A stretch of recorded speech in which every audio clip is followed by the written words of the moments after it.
Caríssimos irmãos e irmãs, neste sexto domingo do tempo comum, o evangelho de hoje, Jesus vem nos dizer logo no início, Não vim para abolir, mas para dar-lhe pleno cumprimento.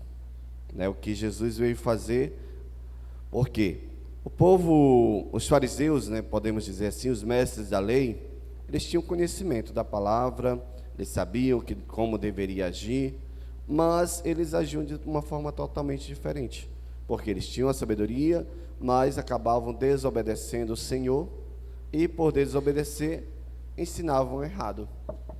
E Jesus vem justamente para abrir os olhos daquelas pessoas que estavam sendo enganadas, que é justamente explicando, aqui como nós ouvimos, cada uma das leis. Aqui a gente ouviu sobre 4 leis, no caso, não matar, não levantar falso, contra o irmão, não desejar a mulher do próximo, que a gente vê que justamente o adultério, matar, roubar, mas que a gente possa, justamente através do conhecimento que o Senhor nos passa, a gente trazer para a nossa vida, porque eles criaram, os fariseus criaram dos 10 mandamentos, 600 e poucos mandamentos, mas nem eles próprios cumpriam, deixavam que os outros pudessem observar e tentar viver, sendo que temos 10, essas 10 leis, 10 mandamentos, é justamente para que a gente possa ali observar e tentar ao máximo trazer para a nossa convivência, para a nossa vivência. Daí Jesus, ele de uma forma tão simples, mas tão profunda, que ele explica cada uma como deve ser feita, não colocando dificuldade, mas na realidade de nós, seres humanos que somos fracos, mas o Senhor nos dá esta coragem, o Senhor nos mostra essa sabedoria através de um simples sermão na montanha. Ele explica tudo que os fariseus, tentaram interpretar pelas Sagradas Escrituras no Antigo Testamento, mas mesmo assim não foram capazes, no caso, de trazer para uma realidade e ali pregar a verdade. E Jesus, ele vem justamente para esclarecer, como ele fala, dar pleno cumprimento dessa lei, e que nós possamos compreender essa lei. Lá na segunda leitura de hoje, fala sobre a sabedoria, que muitos tentaram ter sabedoria, muitos se dizem sábios, mas é uma sabedoria que leva à destruição. O próprio rei Salomão, nós meditamos esses dias, o próprio rei Salomão foi o homem mais sábio, mas no final o que foi que aconteceu?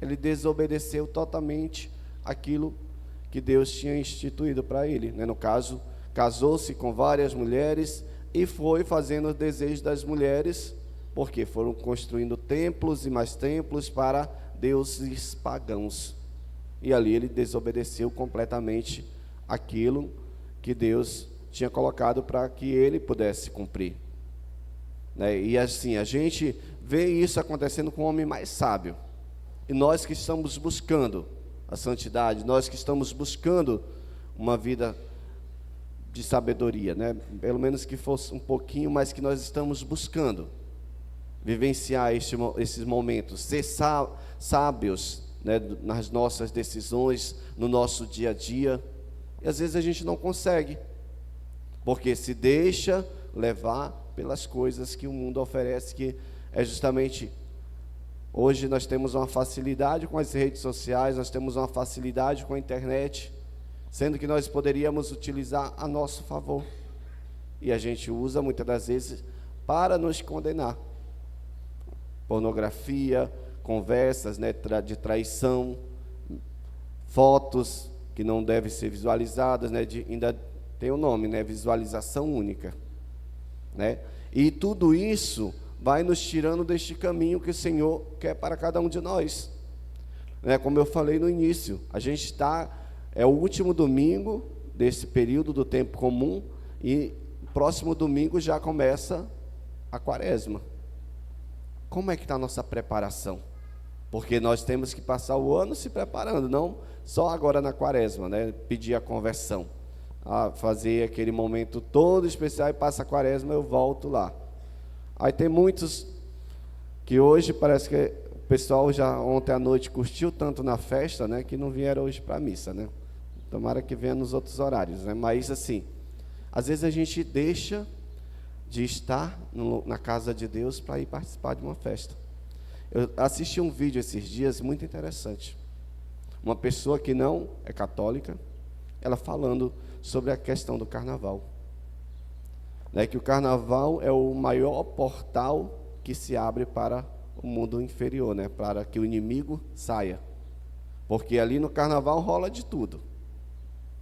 Né, festa, dança ali, corpo com corpo, e uma coisa, né, que a gente não pode nem falar, que tem muitas crianças, né, mas assim, é uma coisa absurda.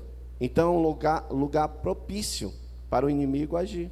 E ele falava, essas pessoas vão lá abertas, pensam assim, não, eu vou só dançar, eu vou só ouvir a música. Aí chega lá, os espíritos vêm com você para casa. Aí começa a afetar a família, começa a afetar você próprio, né? E você não sabe como agir. Por quê? Você foi totalmente despreparado.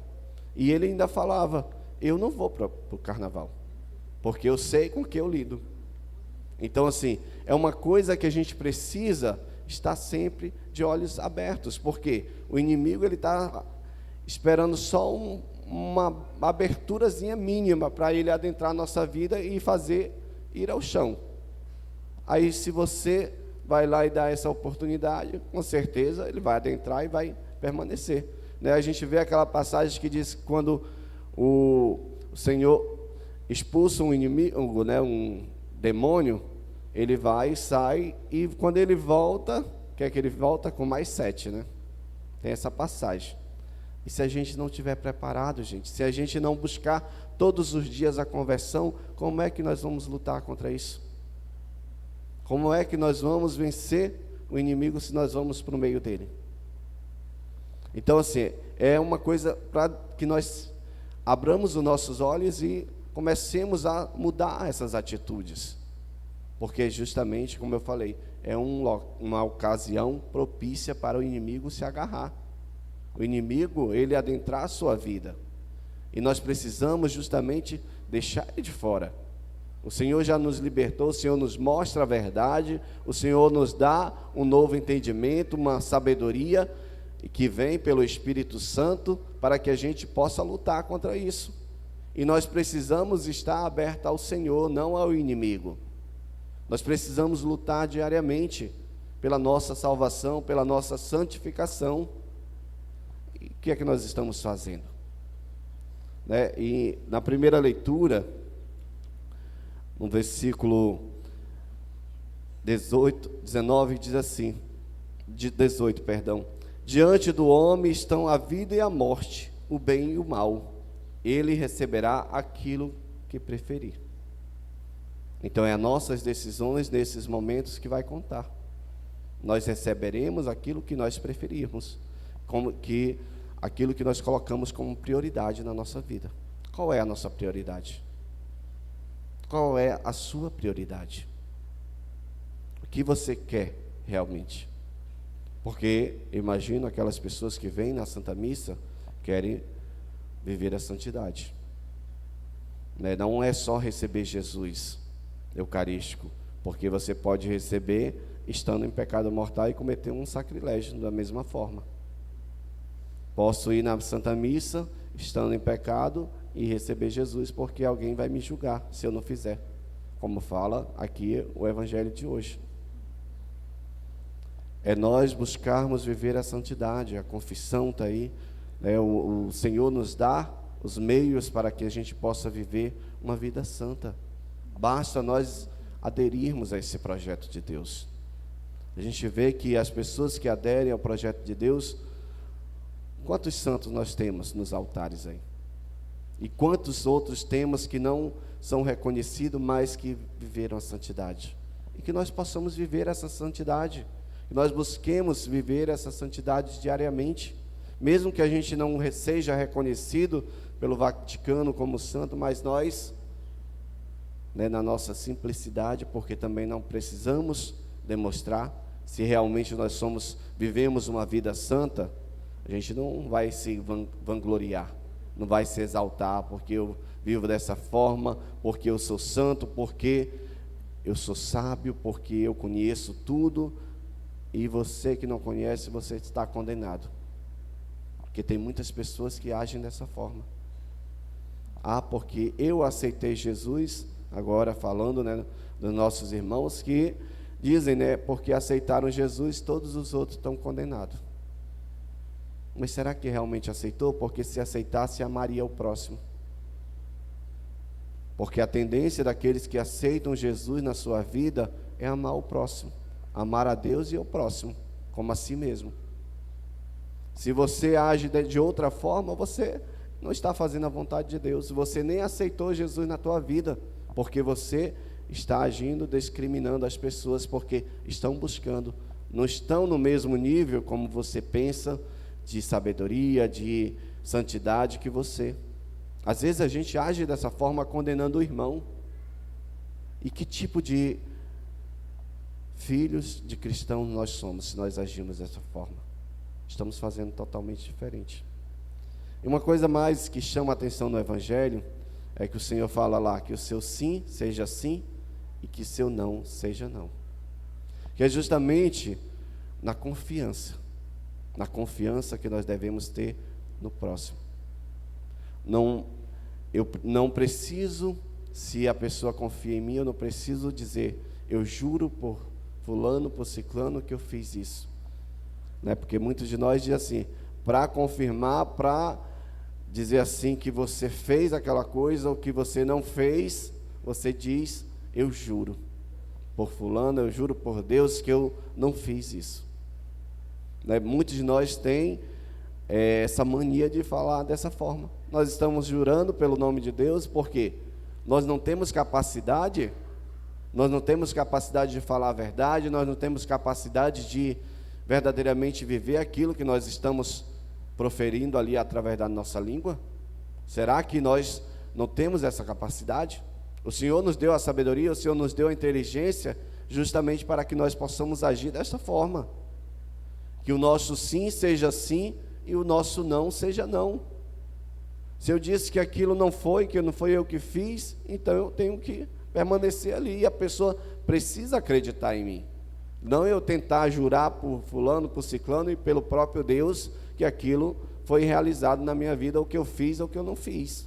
Então nós precisamos verdadeiramente passar por essa transformação e chegar a este entendimento do que o Senhor quer de nós e o quanto nós precisamos mudar ainda nas nossas atitudes, se nós queremos viver uma vida santa. E que nós possamos começar, né, esta quaresma, a partir de quarta-feira, a partir de hoje já começarmos esse período, né, de conversão, de buscar essa intimidade maior com o Senhor, de buscarmos vivenciar cada momento que o Senhor nos proporciona. Né, o ano todo Ele nos dá esse conhecimento para que a gente busque, mas parece que a gente só se achega mais na igreja na quaresma. Eu vejo muito acontecer isso, que as pessoas, elas parece que duplica a quantidade de pessoas nas missas no período quaresmal, porque acha que só vivendo aqueles 40 dias, porque eu fiz um propósito para isso, para aquilo, vai ser o suficiente. Talvez naquele período, se você chegar a morrer, talvez sirva, né? Porque é o período que você buscou mais forte a conversão na tua vida. Mas se nós abandonarmos, o que fizemos da nossa vida? É como dizer assim, você é um tolo, porque foi até um certo caminho, depois desistiu da caminhada que você já tinha iniciado. Como aqui no Evangelho é falado, né? Não pode chamar seu irmão de tolo, de patife, por quê? É justamente aqueles que buscavam ser mais sábios e diziam que esses que são aqui tolos, patifes, são burros, não conhecem, não entendiam a palavra de Deus. E nós precisamos conhecer. Nós não somos isso. Nós não somos burros, nós não somos pessoas ignorantes, nós temos ouvidos para ouvir, nós temos língua, além de falar mal dos outros, né, mas nós temos a língua para proclamar também o nome de Deus na nossa vida. Que nós possamos controlar essa nossa língua e principalmente o que nós vamos ouvir, para que nós possamos nos fortalecer nesta caminhada que o Senhor preparou para cada um de nós. E que nós possamos verdadeiramente adentrar nesta quaresma de coração aberto e sincero, buscando essa conversão, buscando vivenciar cada momento com Jesus, de proximidade, de unidade e principalmente de comunhão. Louvado seja nosso Senhor Jesus Cristo. Para sempre seja louvado.